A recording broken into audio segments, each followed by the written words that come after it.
Hoje é o Dia das Mães, a gente já teve esse vídeo que foi preparado aí com algumas das crianças aqui da igreja, expressando, né, a sua gratidão, seu carinho pelas mães que fazem parte dessa igreja.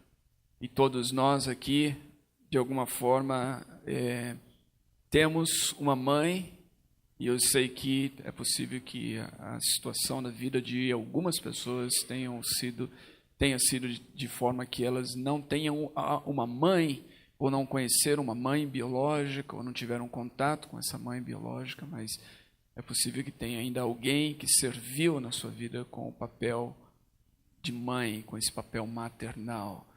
E, de qualquer forma, para todos nós que temos a figura materna presente, e não só nos nossos corações, hoje é um dia em que a gente tem a oportunidade de expressar esse carinho, esse amor e essa gratidão por nossas mães. Eu sou grato a Deus por minha mãe, muitos de vocês a conhecem, ela faz parte da igreja aqui, e eu sou tremendamente grato a Deus pela vida dela. Evidentemente, eu atribuo, acho que quase tudo que eu sou, a graça de Deus e as orações da minha mãe. Cresci nesse ambiente vendo a minha mãe orando. Quando eu penso em alguém de oração, a primeira imagem que vem à minha mente é evidentemente a imagem da minha mãe. E incessantemente, desde o início da minha vida, me mostrou o caminho da oração, de se colocar de joelhos diante de Deus e clamar. Ela herdou isso do meu avô. Eu já disse a vocês aqui várias vezes, meu avô era um homem que orava tanto e orava de joelhos que ele tinha os joelhos calejados de tanto que ele orava. E as minhas lembranças na casa do meu avô, as poucas vezes que eu me lembro de ter dormido lá, de ter sido acordado no meio da madrugada, todo mundo, e reunido na sala para de joelhos orar a Deus, porque esse era um hábito que ele tinha. Então minha mãe herdou isso do meu avô, evidentemente, e transmitiu esse legado para nós, para os filhos. Eu sou tremendamente grato a ela pelo cuidado, pela proteção, pela provisão durante tantos anos, assim como qualquer um de nós, quando a gente pensa nas nossas mães, a gente pode pensar nisso. O que é, na verdade, qual o significado de uma mãe para nós? Essas são palavras que se aproximam disso. Cuidado, proteção, provisão. A gente nasce com esse senso de provisão, da mãe provendo para nós, muitas vezes deixando, se for necessário, de comer para dar para os filhos, porque é um senso de provisão, de proteção e de cuidado. E eu sou grato a Deus por minha mãe.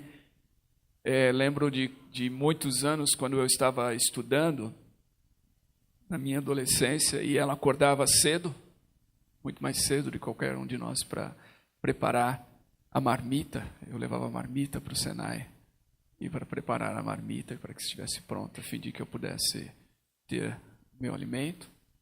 E ela era a última a dormir, a deitar, porque naquela época a minha irmã mais velha estudava, e chegava tarde, trabalhava durante o dia, chegava tarde da noite em casa, e minha mãe estava lá, acordada até a última pessoa chegar em casa.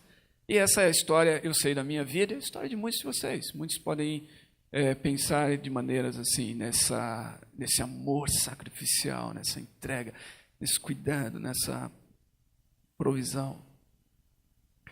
Às vezes, conversando com amigos, eles perguntam se meu pai me bateu muitas vezes, né? Nós viemos de uma família onde a cinta era utilizada. Então, me perguntam se meu pai a usou muitas vezes, e ele usou poucas vezes.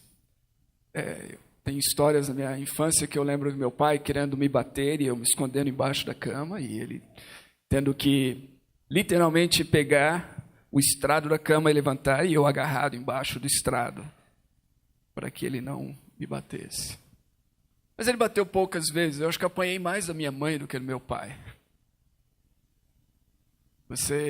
Muitos dos que conhecem a minha mãe aqui diriam assim, mas como pode essa mulher santa bater nos filhos? Mas essa era a realidade. Minha mãe cuidando de três crianças pequenas, eu era o caçula, fui caçula durante muitos anos, até que a minha irmã Silvia nascesse. Então, a gente dava muito trabalho. E ela nos disciplinou. Ela nos instruiu e ela nos ensinou, muitas vezes. E ela fez isso, muitas vezes, usando da disciplina física, mas muito mais do que isso, com o seu ensino e com a sua instrução. E eu acredito que todos nós que somos filhos, somos tremendamente gratos por tudo que ela nos ensinou e que nos passou, inclusive pela instrução que ela nos deu e pela disciplina física. Ou seja, quando eu penso em minha mãe, eu tenho tremendos motivos de gratidão a Deus pela vida dela. Ela representa para mim uma imagem que eu poderia chamar assim, a imagem materna de Deus, né? Eu sei que isso não é visto com muita ortodoxia por muitos teólogos, mas o grande Papa, me perdoe a expressão, chamá-lo de grande Papa, isso pode ofender alguns aqui também, a sua sensibilidade, mas o grande Papa João Paulo II, numa das suas homilhas na cidade de Chicago, quando ele estava no exercício do seu papado, ele disse que Deus é pai, mas Deus também é mãe. E ele estava expressando essa característica maternal, esse coração maternal de Deus revelado nas Escrituras, principalmente se nós pensarmos no texto de Isaías, quando Deus, falando através do profeta, se revela assim, se revela como um Deus cujo coração maternal vai muito além da capacidade de cuidado, de proteção, de provisão, de instrução e disciplina e ensino que as nossas mães podem nos dar. Em Isaías 49, Deus pergunta através do profeta, será que uma mãe pode se esquecer do seu filho, a quem ela amamenta? É possível ela se esquecer? Há uma ligação. Essa semana eu estava num enterro, num momento triste, de uma pessoa aqui da nossa igreja que perdeu a mãe. E eu estava conversando com algumas pessoas ali naquele momento, e eu estava dizendo exatamente da dor que é, a dor que é. Né? Eu já perdi irmão, pai, eu não sei o que significa, mas a dor que é perder a mãe, parece que a mãe, a gente tem essa ligação que é quase que umbilical com nossas mães, e a dor terrível que é. Mas Deus diz que ainda que essa mãe, que tem na sua própria natureza essa capacidade do sacrifício, da doação, da entrega por seus filhos, ainda que ela venha fazer o absurdo que é se esquecer deles, Deus diz que o seu coração é muito maior, é muito mais perfeito, é muito mais sublime. Ele diz, eu todavia não me esquecerei de ti. Então, quando nós pensamos em nossas mães, nós temos todas essas imagens e esses motivos de gratidão, e como eu disse, quando eu penso, e eu acho que isso deve ser novamente verdadeiro de muitos de nós, quando eu penso na minha mãe, ela me traz uma imagem de amor, que eu posso pensar nesse amor de Deus também, nesse amor sacrificial de Deus. E eu sei que, para muitos, né, essa imagem de Deus deveria ser vista somente no Pai, mas eu acho que esse é um grande equívoco quando nós pensamos assim. Porque Deus se mostra e se revela de muitas maneiras. Ele se revela como um Pai, esta é a imagem favorita de Deus nas Escrituras, tanto no Velho como no Novo Testamento, mas Ele se mostra também através das nossas mães, e Ele mostra esse seu coração maternal nas Escrituras. Bom, pensando nisso, eu vou convidar você a abrir no texto de Marcos, capítulo 10, versículos 17 a 22, e eu gostaria de refletir naquilo que esse texto coloca para nós. Marcos 10, 17 a 22, uma passagem bem conhecida que se encontra aqui nos 3 evangelhos sinóticos. Essa passagem do jovem rico que vem até Jesus. No texto de Marcos diz assim: quando Jesus saiu, correu a ele um homem que se ajoelhou diante dele e lhe perguntou: bom mestre, que farei para herdar a vida eterna? Jesus lhe perguntou: por que me chamas de bom? Ninguém é bom senão um, que é Deus. Conheces os mandamentos: não matarás, não adulterarás, não furtarás, não dirás falso testemunho, a ninguém enganarás, honra teu pai e tua mãe. Ele, porém, lhe respondeu: mestre, tudo isso tenho guardado desde a minha juventude. Olhando para ele, Jesus o amou e disse-lhe: uma coisa te falta. Vai, vende tudo o que tens e dá-o aos pobres, e terás um tesouro no céu. Depois vem e segue-me. Mas ele, abatido por essas palavras, retirou-se triste, porque possuía muitos bens. Gostaria de orar mais uma vez com vocês. Deus, eu oro para que o Senhor nos ajude ao refletirmos na Tua palavra nessa manhã. Ajude-nos a entendê-la, fale conosco. Precisamos da Tua instrução e precisamos que a Tua palavra seja para nós alimento das nossas almas, instrução para o nosso caminho, direção e sabedoria para a nossa vida. Ajude-nos, corrija-nos se necessário for, mas mostre-nos o caminho e nos alimente nessa manhã, em nome de Jesus. Amém. Essa é uma porção interessante das Escrituras, fala desse jovem que vem até Jesus e que estava, de acordo com o texto aqui, interessado em saber como herdar a vida eterna. E ele se aproxima de Jesus, diz que ele vem correndo até Jesus, e se a gente pode tomar a expressão grega aqui, literalmente, ele se prostra diante de Jesus. Ele chega até Jesus e ele se inclina, se prostra diante de Jesus, e aí ele se dirige a Jesus como bom mestre, perguntando: o que é que eu devo fazer para herdar a vida eterna? Quando a gente vê a resposta de Jesus e esse diálogo que Jesus tem com ele, a gente percebe que, ao se dirigir a Jesus como bom mestre, a princípio a gente pode imaginar que ele está reconhecendo quem Jesus era e que ele está num ato de reverência. Afinal de contas, o texto diz que ele se prostra diante de Jesus, então num ato de reverência ele está chamando Jesus de bom mestre. Mas quando a gente vê essa interação que ele tem com Jesus, a gente percebe que, de fato, ele também se considerava bom. E ele se considerava bom porque ele cumpria com todos esses mandamentos desde a sua juventude.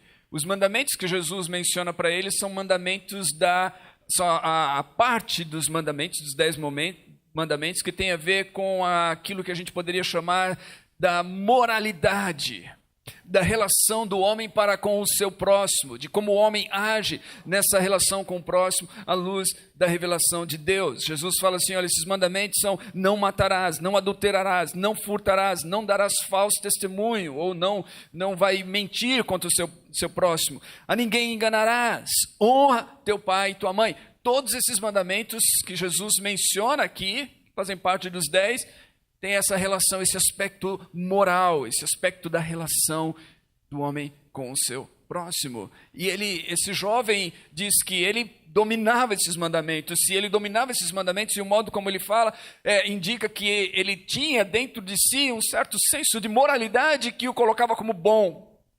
Além do mais, o texto nos informa, por último, que ele era alguém que tinha muitos bens. E alguém que tinha muitos bens naquele contexto era alguém abençoado. Abençoado com o favor de Deus. Então não era difícil para esse jovem, conhecido como jovem rico, imaginar que por ter muitos bens, por ter sido abençoado pelo favor de Deus, por crescer numa família piedosa, que lhe ensinou os mandamentos, os quais ele começou a praticar desde a sua infância, e que ele tinha uma certa bondade. Então esse bom mestre que ele fala para Jesus, mais do que um reconhecimento e uma reverência pela pessoa de Jesus, era um bom homem se dirigindo a outro bom homem, perguntando sobre questões espirituais. Um bom homem, de uma boa família, uma boa instrução, com uma boa moral, uma boa vida. Chega outro bom homem, bom mestre, um mestre espiritual, e pergunta: o que devo fazer para herdar a vida eterna? É possível, e aí nós estamos na área da especulação do texto, mas é possível, e alguns comentaristas colocam assim, que este jovem estava em busca de afirmação mais do que de instrução. Ao reconhecer e ao dizer: eu já cumpri com todas essas coisas, ele estava esperando que Jesus pudesse dizer a ele: pois bem, então não há mais nada que você tenha que fazer, continue assim e você vai herdar a vida eterna. Mas Jesus olha para ele com amor, o texto diz. Jesus o amou, Jesus viu naquele homem alguém carente do amor, e Jesus diz: falta-lhe uma coisa. Pai, vende tudo o que você tem, dá-o aos pobres. Depois disso, e terás um tesouro no céu, e depois disso vem e segue-me. Quando a gente lê esse texto, parece que novamente a posição de Jesus aqui é extremamente radical, mas dentro do contexto da época não era tão radical assim. O pedir para que alguém vendesse tudo e entregasse aos pobres não era uma coisa tão radical assim, num contexto religioso. De fato, muitas das chamadas seitas judaicas daqueles dias impunham exatamente esse tipo de coisa. Se alguém quisesse se aproximar de Deus de uma maneira mais íntima, era-lhe imposto essa atitude de abrir mão dos seus bens, de deixar os seus bens, de buscar e viver uma vida ascética. Isso era uma imposição de muitas daquelas seitas, de muitos daqueles cultos. Não só as seitas judaicas, mas até mesmo algumas filosofias romanas viam a felicidade e viam a vida virtuosa como uma vida despreendida dos bens materiais. Você tinha que abrir mão das coisas materiais, não ficar preso a elas, para que você pudesse alcançar a virtude e a felicidade. Então não era um absurdo o que Jesus disse aquele homem, como soa para nós hoje, soa tremendamente radical. Na verdade, acho que se algum de nós aqui fôssemos fazer essa pergunta a algum líder, algum bom mestre dos nossos dias, e ouvíssemos a resposta, ficaríamos escandalizados. Diríamos que a pessoa é um fanático, alguma coisa assim, que é um fundamentalista, alguém que não está sendo razoável. Como é que alguém pode exigir esse tipo de coisa? Mas, novamente, não era visto assim naqueles dias. Não era um absurdo. A gente vai ver até, inclusive, na prática da igreja primitiva, uma atitude de desprendimento dos bens materiais, espontânea e inspirada pelo Espírito Santo, mas, no entanto, uma atitude de desprendimento de bens materiais. Assim. Então, Jesus não estava pedindo a ele um absurdo. A resposta dele, no entanto, revela algo interessante. Porque ele sai triste, diz que, verso 22, ele é abatido, ou triste, ele se retira com aquelas palavras. Por quê? E aí o texto nos informa aqui, por final, ele possuía muitos bens. Essa era a sua condição. Um homem rico, que possuía muitos bens. Bom, algumas coisas que eu gostaria de pontuar aqui. A primeira delas é que esse texto nos coloca com essa expressão de Jesus, no versículo 18, onde, ao ser chamado de bom mestre, ele diz: ninguém é bom senão um, que é Deus. Esse texto nos coloca diante desse tema da bondade e da bondade de Deus. E diz que a bondade se encontra em Deus. Ou seja, que Deus é bom e que não há nenhum outro que seja bom como Deus. Não há nenhum outro que tenha em si, no seu ser, na sua essência, a bondade como Deus tem. A teologia vai nos dizer que a bondade, ela é um atributo de Deus. Se você estudar a teologia, principalmente a teologia sistemática, eu sei que tem vários alunos aqui, ou várias pessoas que fizeram faculdade de teologia e continuam estudando, e mestrado, isso e aquilo, isso é bom, a gente celebra bastante isso na nossa igreja. Eu sei que tem diferentes correntes teológicas, que alguns, inclusive, têm uma inclinação para essa ou aquela, várias maneiras de você estudar a teologia. Então, tem muitas pessoas hoje em dia que olham e valorizam ou gostam de estudar a teologia de uma perspectiva da teologia bíblica, né? Poucos talvez tenham a inclinação para a teologia histórica ou a teologia apologética. A teologia sistemática é tremendamente criticada nos nossos dias. Eu sou alguém que gosto muito da teologia sistemática, né? E embora valorize as outras. Dentro da teologia sistemática, então, você vai olhar Deus como aquele que tem atributos, e dentro dos atributos divinos você vai ver que tem atributos de Deus que são incomunicáveis, que são inerentes a Deus e somente a Ele, que não podem ser transferidos ou comunicados às suas criaturas e à sua criação. Então, só Deus possui esses atributos, e você tem os atributos comunicáveis de Deus. São aqueles atributos de Deus que fazem parte da sua essência, novamente, do ser de Deus, que Deus comunica à sua criação e às suas criaturas. Ou seja, nós podemos ter, e a bondade de Deus, ela se encaixa, então, dentro desses atributos comunicáveis de Deus. Deus é bom na sua essência, é parte do ser de Deus. Deus não pode ser outra coisa a não ser bom, porque isso faz parte da sua natureza, da sua essência. A menos que ele fosse contra a sua natureza, ele não seria bom. Mas Deus é perfeito. Então, e Deus é imutável. Então Deus é bom. E sempre bom, e sempre será bom. Esse é um atributo de Deus, isso faz parte do ser de Deus. Jesus está dizendo assim, só Deus de fato é bom, sendo a essência, a fonte de toda a bondade. Só Ele é perfeitamente bom. A bondade em sua expressão plena e máxima não se encontra em nenhum outro, a não ser em Deus. Deus é bom. Deus é bom, é o que Jesus está dizendo. E quando Jesus diz isso, Jesus está ecoando aquilo que a gente encontra nas Escrituras, na verdade, desde o texto de Gênesis. Essa bondade de Deus, do ser de Deus, que é vista na revelação de Deus, tanto na criação, como nas suas instruções. Robert Cove, ele diz, num dos seus livros de teologia, ele fala dessa bondade de Deus, ele diz assim, que a bondade de Deus é o que Ele é, ou o que Deus é, essa bondade, no que se refere ao seu caráter, questão interior de Deus, a bondade imanente de Deus, o caráter de Deus.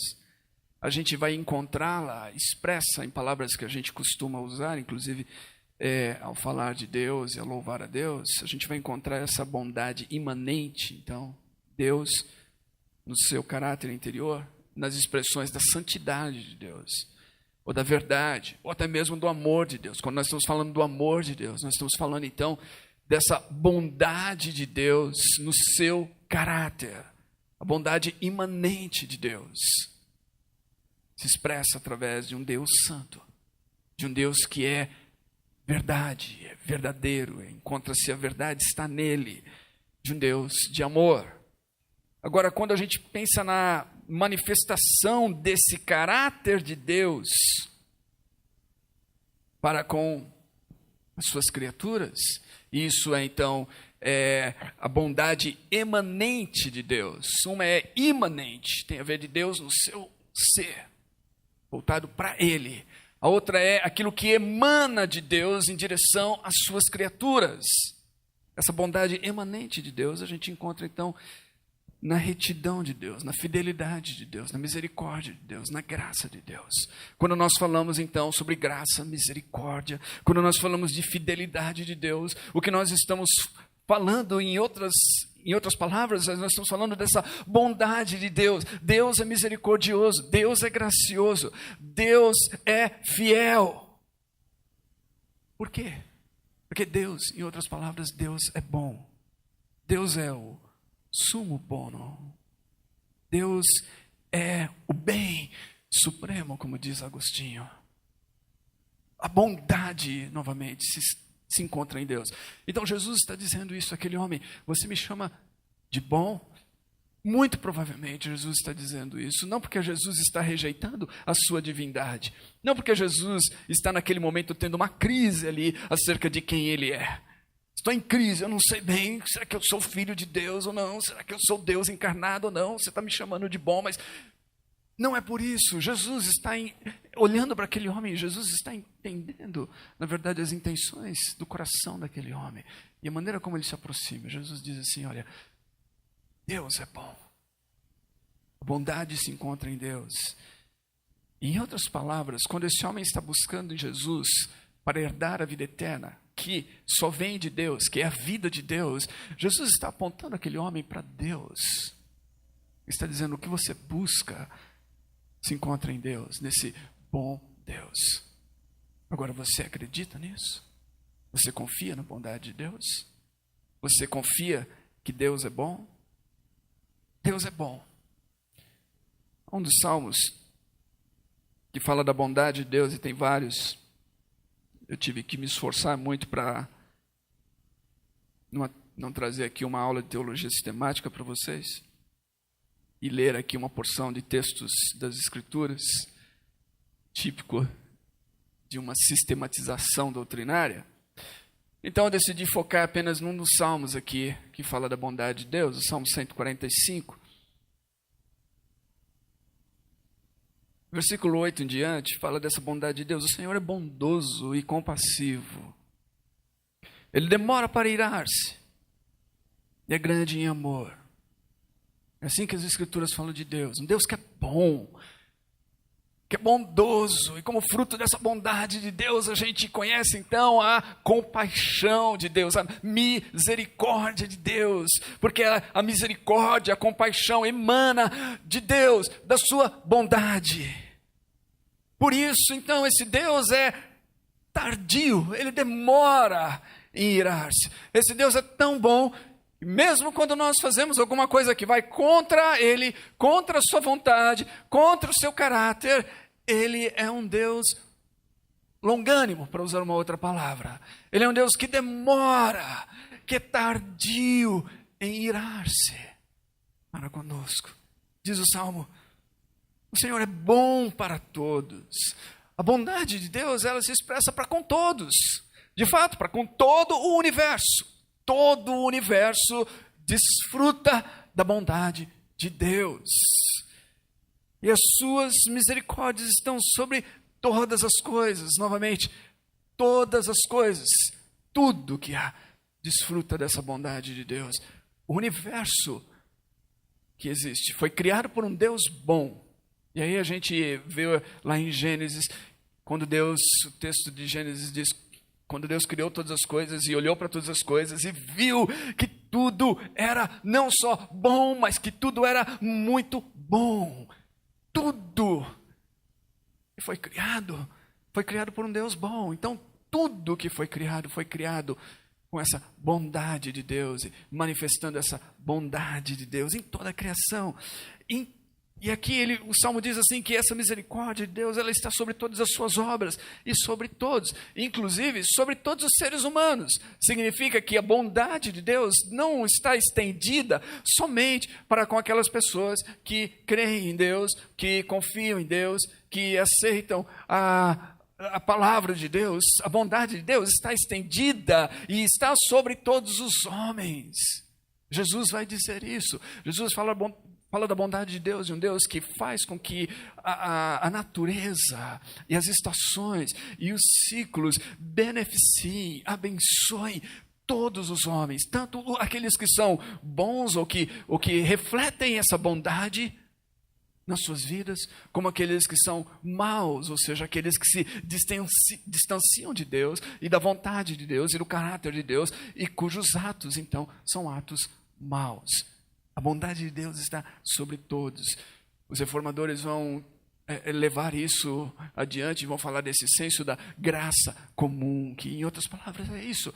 É essa bondade de Deus, é essa graça de Deus que faz com que o próprio universo criado possa existir, e as coisas possam existir, e as coisas não são piores do que elas são hoje, porque a bondade de Deus está sobre tudo e sobre todos. O Senhor é bom para com todos.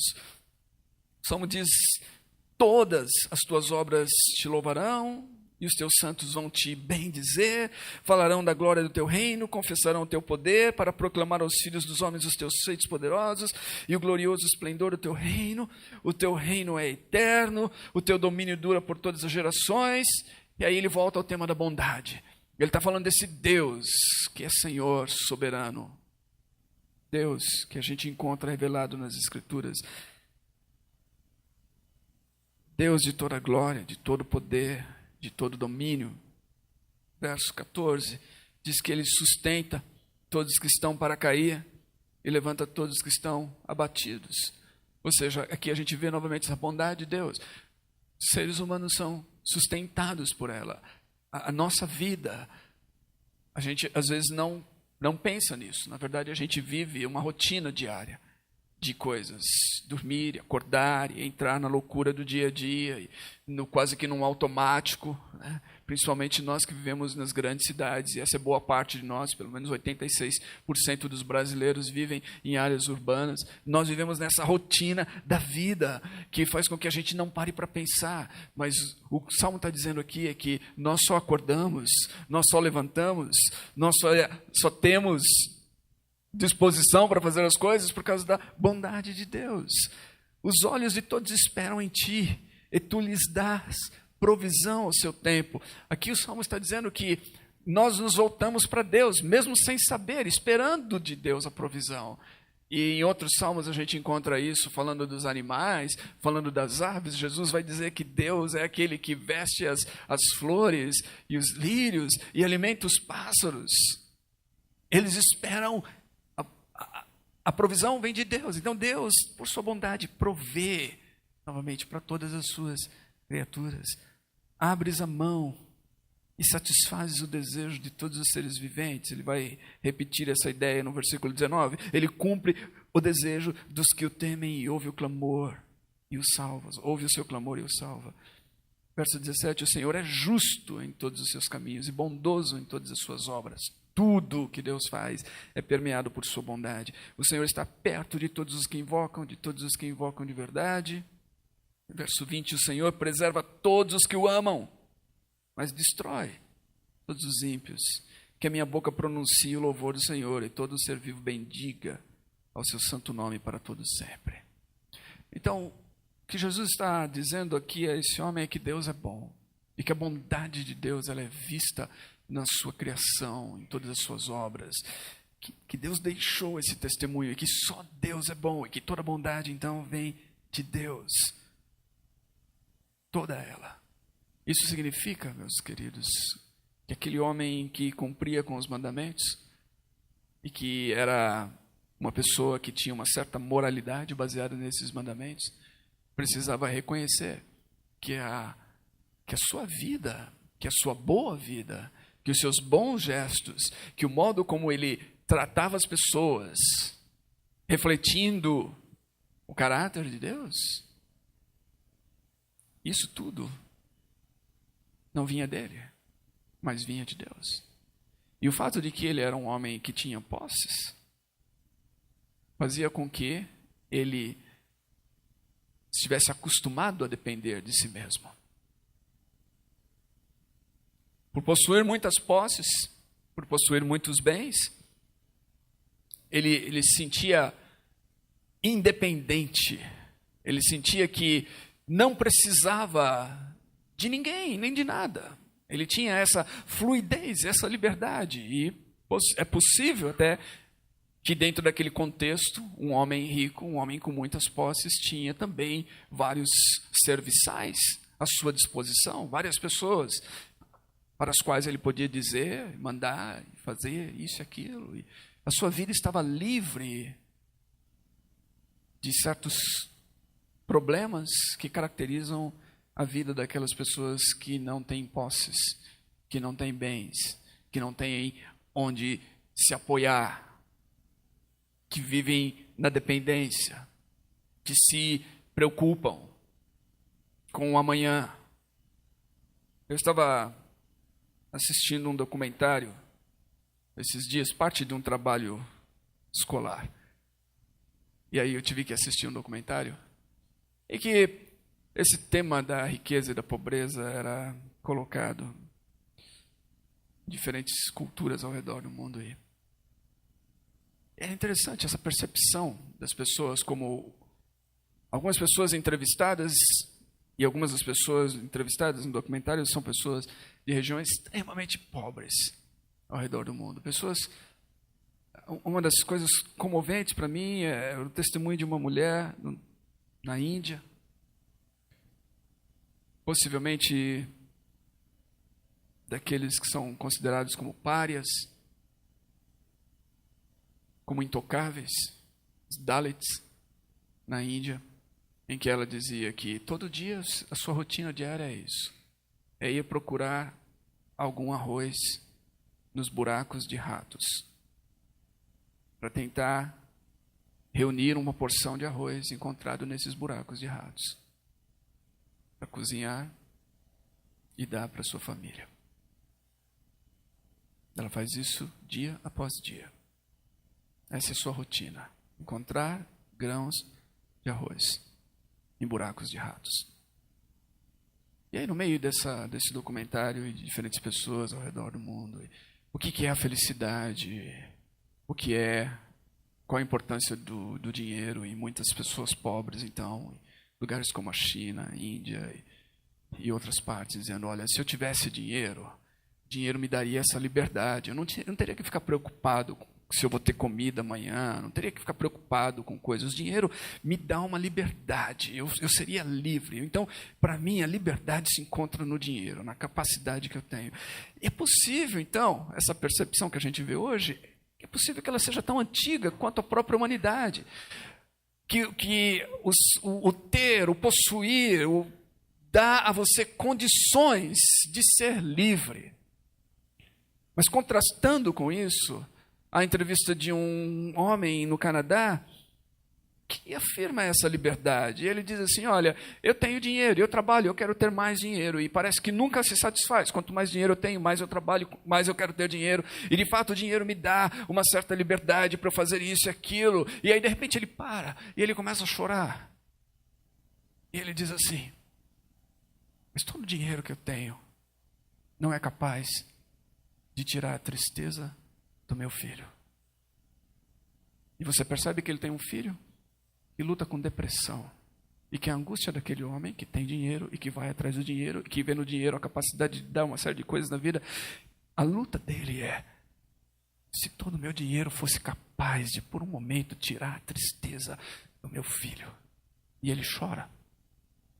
Então, dinheiro nos dá esse falso senso.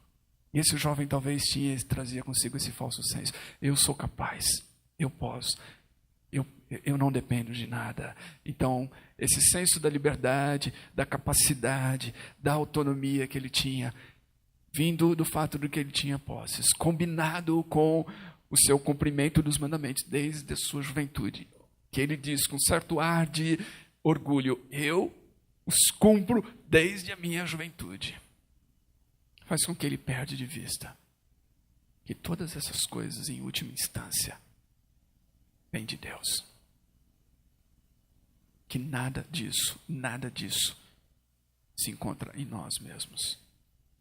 Que mesmo o bem que nós praticamos, mesmo a vontade de fazê-lo, mesmo as atitudes morais que nós temos e que nós respeitamos, mesmo esses mandamentos que dizem respeito ao nosso relacionamento com o próximo, todos eles, em última instância, são fruto de um ser que é o supremo benfeitor e que transmite, que emana do seu ser para nós essa capacidade do bem.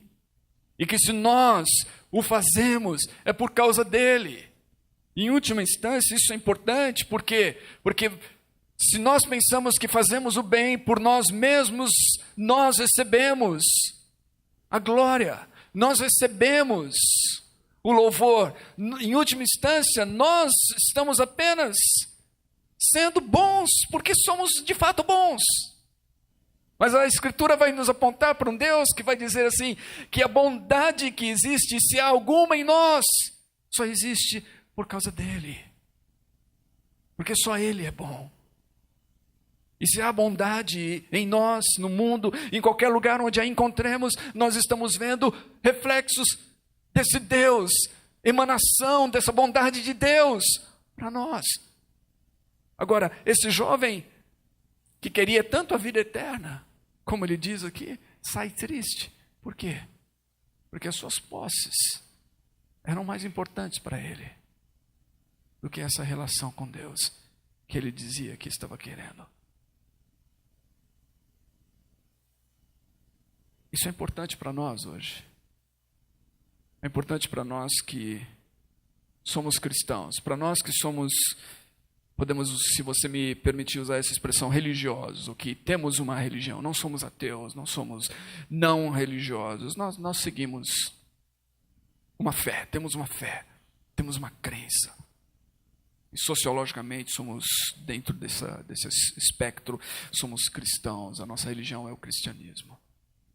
É importante para nós isso, porque nós somos tentados a praticar o bem. Nós somos tentados a ser bons, nós somos tentados a demonstrar bondade como se isso fosse uma coisa inerentemente nossa. Como se nós trouxéssemos isso dentro de nós, por nós mesmos. E nos esquecermos novamente de que a bondade só vem de Deus.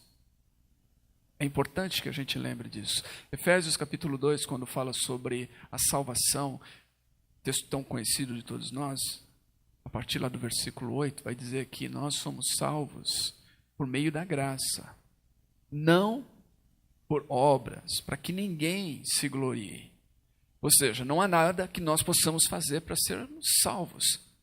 Nós podemos pegar os mandamentos que Jesus mencionou aqui, parte dos 10, principalmente nessa relação moral, nessa relação com o próximo. Nós podemos cumprir com todos eles. E a sociedade pode olhar para nós, inclusive nos dar um carimbo ou nos taxar aí como um cidadão do bem.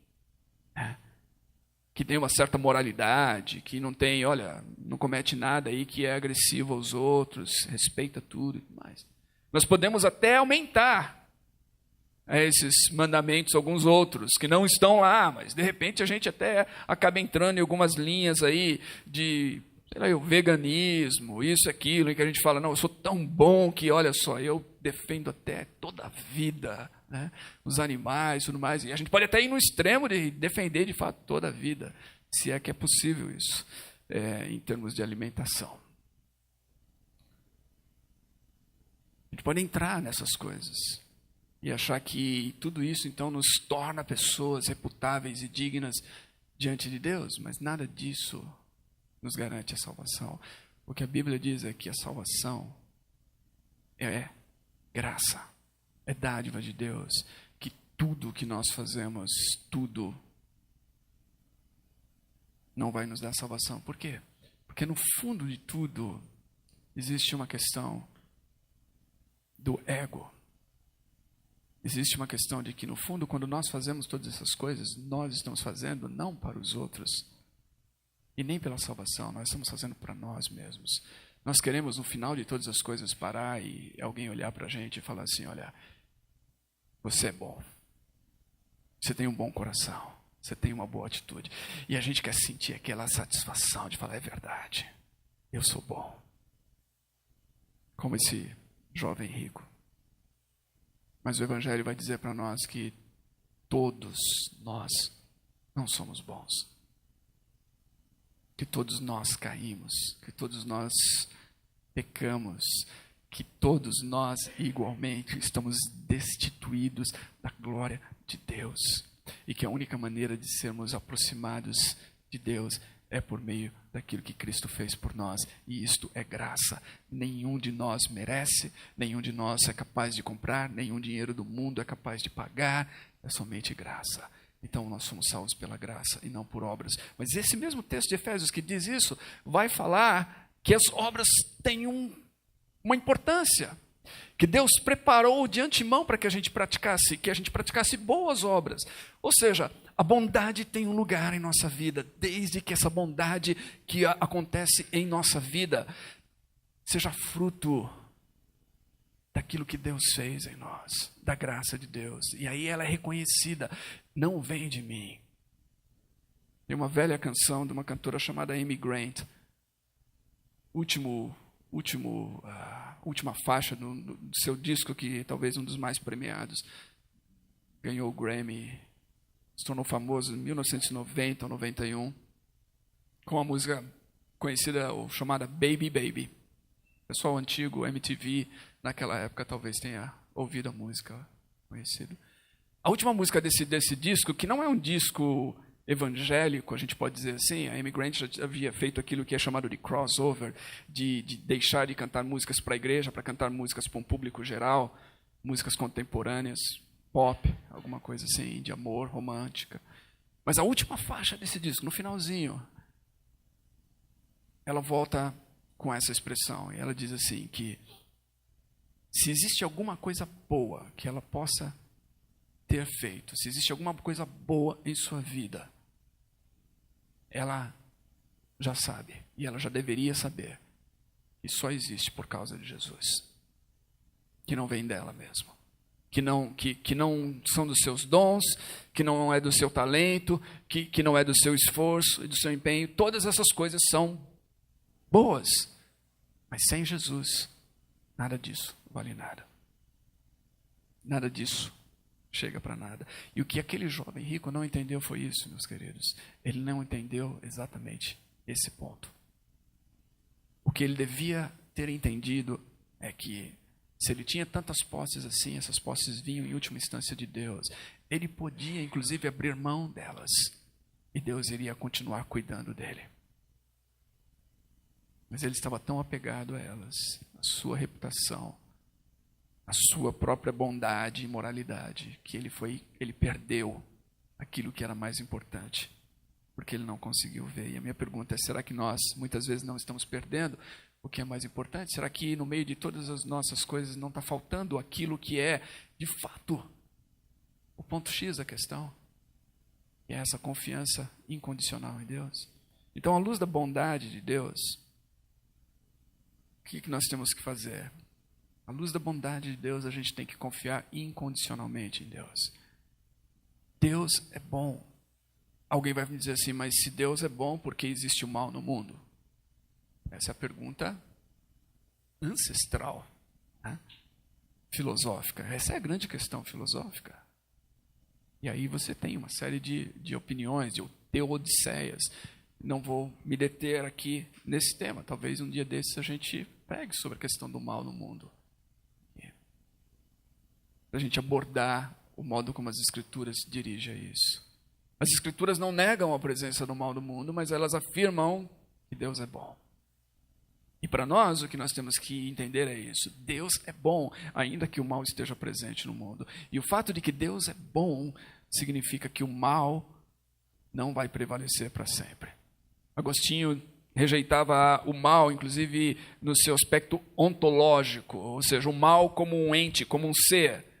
Para Agostinho, o mal não existe. O mal é a ausência do bem. Onde o bem não está, então a gente vê a manifestação do mal. Mas não há um mal no seu aspecto ontológico, no aspecto como um ser. Deus é bom. Então nós podemos confiar nele. Porque Ele é bom. Se Deus é bom, significa que a gente pode confiar nele mesmo nos momentos difíceis da vida. Por isso Paulo vai escrever aos Romanos, vai dizer assim, que nós temos um Deus que em todas as circunstâncias trabalha para o bem daqueles que o amam. Em todas as circunstâncias.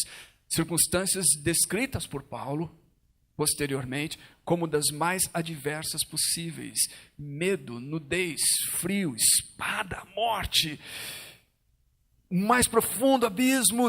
Deus trabalha para o bem daqueles que o amam, porque Deus é bom. A bondade de Deus prevalece, a gente pode confiar nele. Salmo 23 vai dizer assim, que a gente pode andar por vales escuros, Deus está conosco neles. E termina dizendo assim: bondade e misericórdia me seguirão todos os dias da minha vida. Essa é a confiança que a gente tem que ter em Deus. Deus é bom. Se Deus está conosco, e se a nossa vida está entregue a Ele, nós podemos confiar na bondade de Deus. Essa é a primeira coisa. Segunda coisa, como resposta a essa bondade de Deus, como é que a gente responde isso? Nós respondemos isso através de uma vida de boas ações. Efésios, as quais Deus preparou para que a gente praticasse. A gente demonstra a bondade de Deus em nossas vidas, sendo bons para com os outros, servindo as pessoas, sendo sensíveis à voz do Espírito Santo, mesmo em uma cidade grande como a nossa, onde a gente tem milhares de pedintes. É difícil você ir em algum lugar onde você não encontra uma pessoa que esteja pedindo alguma coisa. E quantos de nós não tornamos nosso coração duro por causa disso, né? Insensível ou desconfiado. Será que esse cara quer isso para isso? Quantas vezes? Às vezes a gente não tem dinheiro, às vezes a gente tem, às vezes a gente tem dinheiro e diz que não tem. Acho que todos nós já passamos por circunstâncias assim, diante do pedinte. Mas mesmo numa cidade como essa, meus queridos, a bondade de Deus pode se manifestar através de nós. Quando nós, sensíveis à voz do Espírito Santo, percebemos entre os milhares de pedintes alguém que o Espírito Santo diz assim: ajude-o. Ajude-o. Eu não sei porquê. Várias vezes isso já aconteceu comigo. Eu não sei porquê. Eu não sei diferenciar esse pedinte daquele outro. Para mim parecem todos iguais, mas alguns Deus diz assim: ajude-o. Dê a ele alguma coisa. Demonstre a ele alguma coisa. Ajude-o. E várias vezes eu tiro pouco, as últimas moedas, alguma coisa, e eu dou, e eu não sei. Mas essa bondade, ela não vem de mim, ela vem de Deus, essa é a expressão do Espírito Santo em nossos corações dizendo: manifeste isso no mundo. Então nós podemos manifestar isso em boas ações, pequenas coisas assim, ou outras, tantas coisas que essa igreja faz e tantas outras igrejas fazem. Tantas coisas que pessoas que não conhecem a Deus fazem e que nós podemos nos unir a elas. Nós podemos trabalhar para aquilo que é chamado o bem comum na nossa sociedade. Algumas das ações da igreja aqui, feita com outras organizações, tem visto esse bem comum. Quando você une organizações não governamentais, seculares, quando você participa com outras pessoas de outra convicção e fé, e todos trabalham para beneficiar a sociedade, para beneficiar aquilo que é chamado de bem comum. Nós estamos expressando esse caráter de Deus, essa emanação da bondade de Deus para conosco e de nós para com a criação de Deus. Então, não fazemos isso porque somos bons em nós mesmos. Fazemos isso porque provamos a bondade de Deus, que veio até nós, que manifestou-se de maneira plena por meio de Cristo. Essa graça que nos salvou e que nos dá condições agora de vivermos na prática de boas obras.